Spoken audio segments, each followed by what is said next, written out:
ऊपर का जो भाग होता है ब्रह्मा जी, नीचे जो लेटाकार होता है भगवान विष्णु, गोलाकार जो होता है भगवान शिव, क्रॉस का जो चिन्ह होता है चंद्रमा। ठीक। फिर इसके बाद हमने बनाया वहां पे स्वास्तिक। हर कोई कहता है पंडित जी हमारे यहाँ स्वास्तिक बना दीजिए। स्वास्तिक में कितने स्तंभ होते हैं? 4। दिशाएं कितनी? 4। धर्म कितने? 4। वेद कितने? 4। युग कितने? 4। वर्ण कितने? 4। भागवत में अक्षर कितने? 4।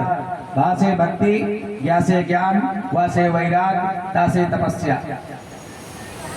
हम लोग पूरब भी बैठते हैं। क्यों बैठते हैं? क्योंकि पूर्वे रक्षित बाराही, पूरब में भगवान नारायण निवास करते हैं। पूरब से नारायण हमारी रक्षा करें, पश्चिम से ब्रह्मा जी हमारी रक्षा करें, उत्तर से भगवान शिव हमारी रक्षा करें, दक्षिण से यम हमारी रक्षा करें। हमारे ग्रह में किसी प्रकार की कोई हवा प्रवेश ना हो, इसलिए हम लोग गृह प्रवेश के टाइम में अपने दरवाजे में स्वास्तिक बनाते हैं। फिर उसके अंदर 4 बिंदी रखी जाती हैं जिनको रिद्धि, सिद्धि, गणेश और कार्तिक कहा जाता है। साइड में 2 डंडे दिए जाते हैं जिनको जय और विजय कहा जाता है। इसके बाद हमने श्री बनाया। श्री माने लक्ष्मी। हम लोग जब भी कोई शुभ कार्य करने जाते हैं तो हमारी ग्रह लक्ष्मी राइट में बैठती है। अगर आप लोग पितृ कार्य करेंगे तो आपकी पत्नी वामांग होकर के बैठेंगे, लेफ्ट हैंड में बैठेंगे। जब भी कोई शुभ कार्य करेंगे तो राइट हैंड में बैठ करके पूजन करेंगे, क्योंकि इनको कहा गया है ग्रह लक्ष्मी। ठीक। फिर हमने यहाँ पे बनाया 64, 64 योगिनी। 64 योगिनी कौन है? 64 योगिनी ये भी आपके विवाह से रिलेटेड है। आप लोगों के जब वामांग में आई होंगी तब इन्होंने आपसे सप्तपदी में सप्त वचन मांगे होंगे। यदि यज्ञं कुर्यात् तस्मिन् मम समर्पित गृह्णाति, अर्थात आज के बाद आप जो भी यज्ञ करेंगे, पूजा करेंगे, दान करेंगे, मुझे साथ में ले करके करेंगे, अन्यथा आपका कार्य पूर्ण नहीं होगा। इसलिए आपका टाटा स्काई फिट करवाया जाता है। इसलिए राइट में लक्ष्मी जी बैठ करके आपके साथ पूजन करती हैं, क्योंकि गृहबंधन के बगैर आपका पूजन अधूरा होता है। फिर इसलिए इन्होंने कहा, फिर आपने इनको कहा अज्ञा भंगो न कर्तव्यम वरवाक्यम चतुष्टिकाम उद्याने मध्यपाने चा पितृगृहे गमने न चा। आप लोगों ने भी कहा ठीक है हम आपके सातों पद रखवाते हैं, पर हमारी भी आपकी 4 शर्तें मानना होगा। आज के बाद हमारी आज्ञा के बगैर आप अपने पिता के घर नहीं जाएंगी। क्यों कहा? इसलिए आपने कहा क्योंकि भगवान शंकर ने भगवती को, जिस समय दक्ष प्रजापति ने इसी प्रकार यज्ञ कर रहे थे, समस्त देवताओं को निमंत्रण दिया गया था, लेकिन भोले बाबा को निमंत्रण नहीं दिया गया था। और भगवती को भोलेनाथ ने बहुत रोकने का प्रयास किया, लेकिन भगवती नहीं मानी। भगवती ने कहा नहीं, मेरे पिता के घर यज्ञ हो रहा है, मैं अवश्य जाऊंगी। और वहां पे जब भगवती गई तो वहां कोई मुंह से नहीं बोला, तो कुछ माता को बुरा नहीं लगा। लेकिन भगवती जब यज्ञशाला में जाकर के देखा कि समस्त देवताओं का आसन लगा हुआ लेकिन मेरे पति का आसन कहीं नहीं है, वो भगवती बर्दाश्त नहीं कर सकी। और भगवती ने अपने पिता को श्राप दे करके, ऋषियों को, ब्राह्मणों को वहां पे श्राप दे करके अपने आप को यज्ञ में समाहित कर लिया। भगवान शिव को श्रृंगी और भृंगी ने जाकर के समाचार सुनाया कि भगवती ने तो अपने आप को नष्ट कर लिया। सब भगवान शिव को बड़ा क्रोध आया और भगवान शिव ने क्रोध में आकर के अपनी एक जटा उखाड़ी, जमीन पे पटका, उससे वीरभद्र उत्पन्न हुए। वीरभद्र को कहा जाओ राजा दक्ष के सर को विध्वंस कर दो, यज्ञ विध्वंस कर दो।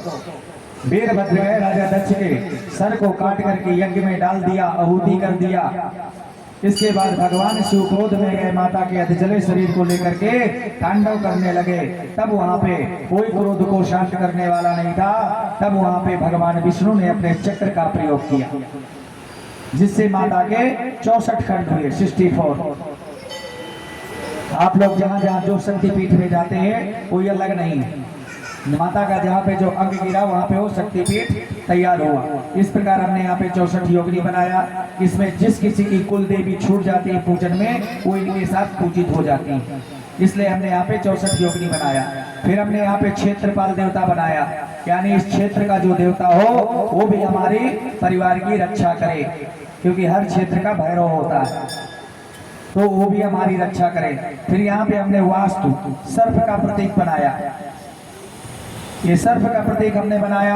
हमारे बच्चों की हमारी कुंडली में कोई काल सर्प दोष हो, वास्तु दोष हो, घर में पितृ दोष हो, वो भी शांत हो, क्योंकि इस धरती को कौन टेक रखा है? शेषनाग। इसलिए हम उनका पूजन करते हैं कि यदि हमारे जीवन में किसी प्रकार की कोई परेशानी हो तो हे नागराज भगवान हमारे कष्टों का हरण करें, हमारे परिवार में सुख समृद्धि का आशीर्वाद प्रदान करें।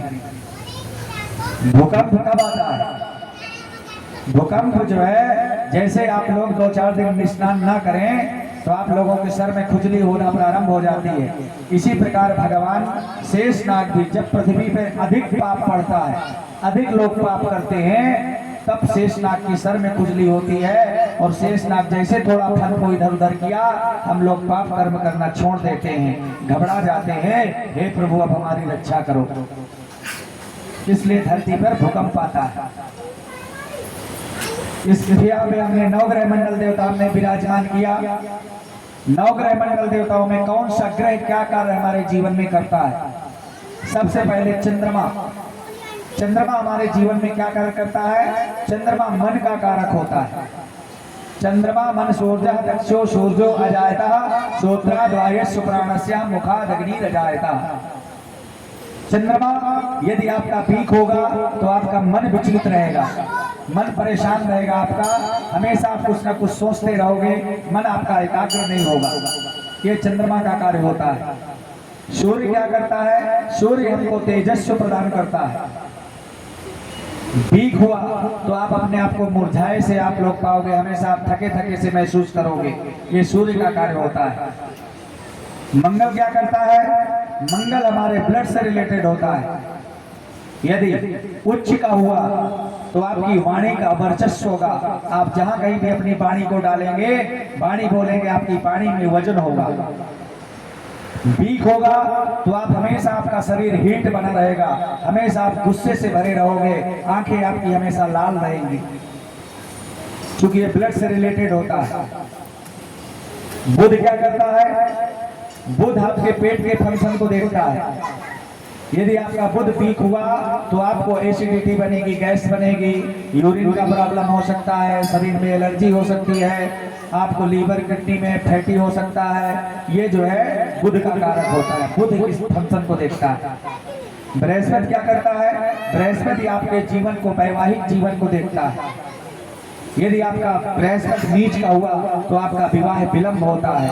इसलिए कई बार पंडित जी कहते हैं कि इनको पोखराज पहनाइए या बृहस्पतिवार का व्रत करवाइए, उससे संतान उत्पत्ति में भी बाधा होती है, विवाह आदमी भी बाधा होता है, व्यापार आदमी भी बाधा होता है। अगर बृहस्पति उच्च का हुआ हमारा तो सब कुछ जीवन में अच्छा चलता है। शुक्र क्या करता है? शुक्र हमको सुख सुविधा प्रदान करता है। जीवन में नई गाड़ी, नई बाइक, नया घर, नई नौकरी, नया ऑफिस, ऐसा हमें यदि शुक्र उच्च का हुआ तो ये सब चीज हमको प्रदान होती है।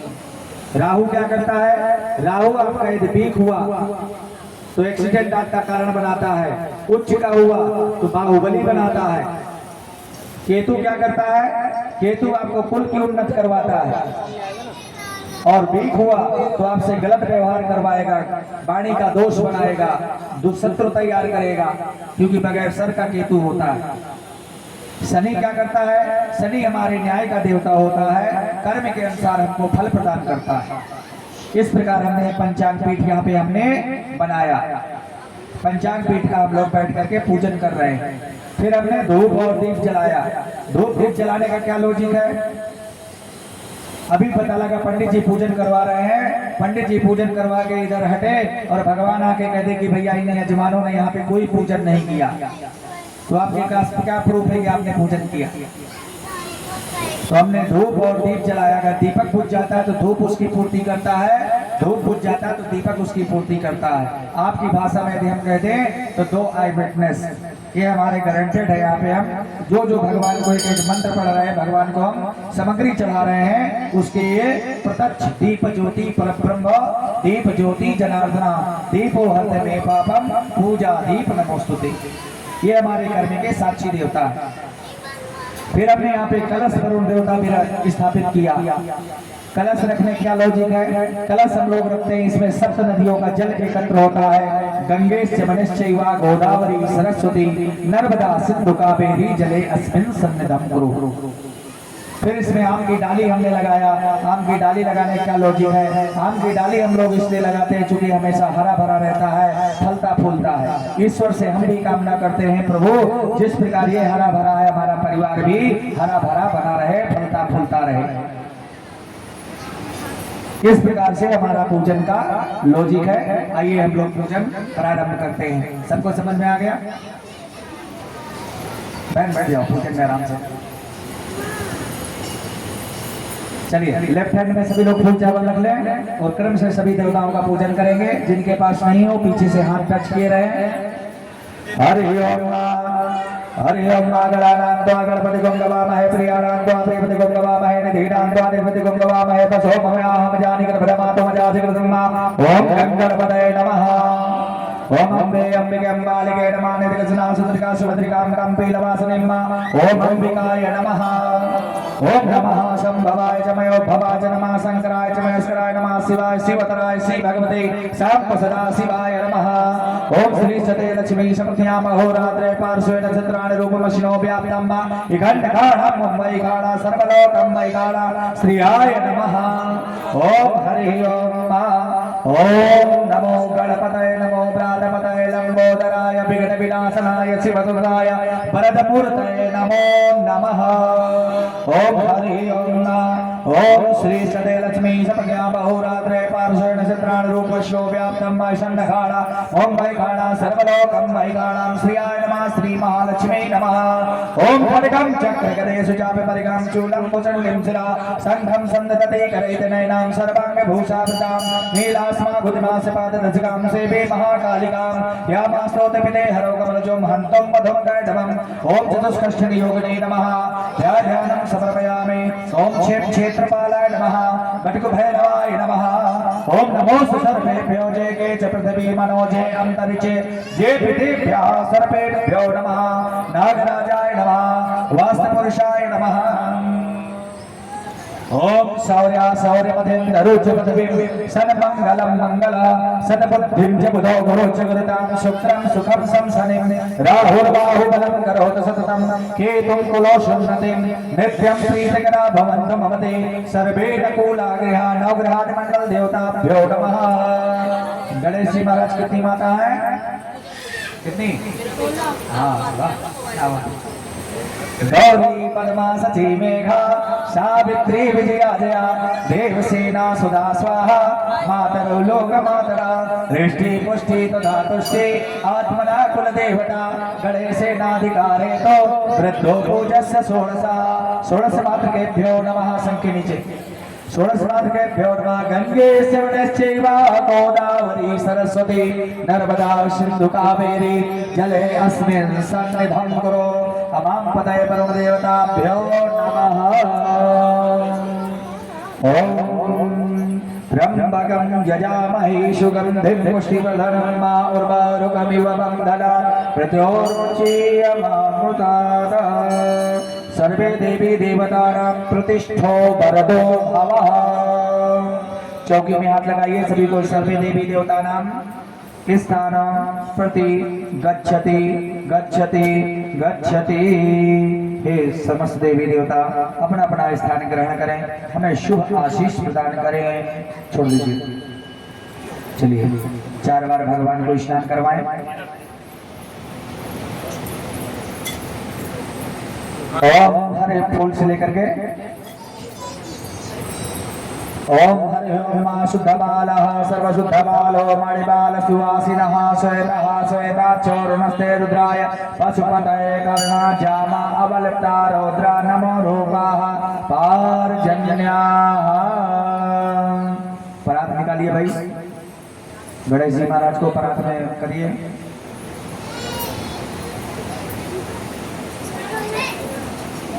यहाँ चौकी पे चढ़ा दीजिए। एक कलावा लंबा कर दीजिए। कलावा जो सभी को पकड़ा दीजिए। पीछे सभी को कलावा ले लेंगे।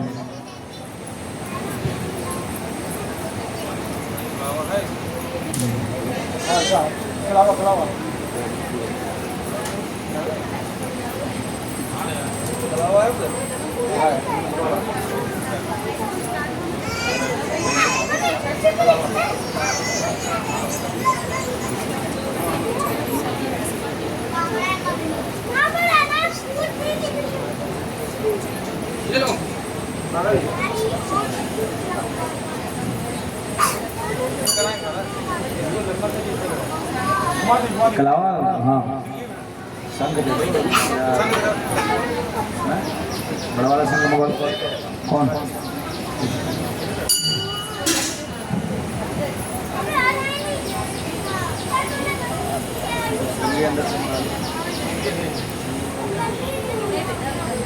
सनी पंडित जी अंदर श्रृंगी दीजिए।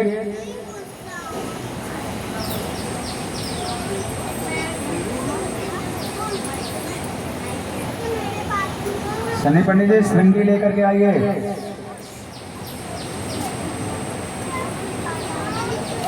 गणेश जी भगवान बैठाइए उसमें पर आपने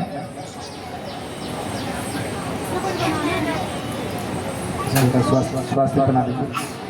ये पीछे चंदन रखा हुआ हल्का से बनाइएगा, ज़्यादा मोटर मत बनाइएगा। श्रृंगी श्रृंगी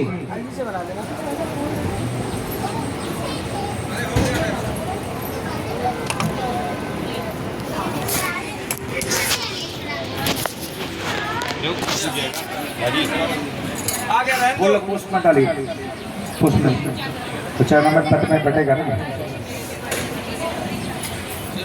आगे आगे आगे ठीक चलिए शुद्ध जल से पहले गणेश जी महाराज को स्नान करवाएं। दीपक पूज जाएगी। ओम हरि ओम।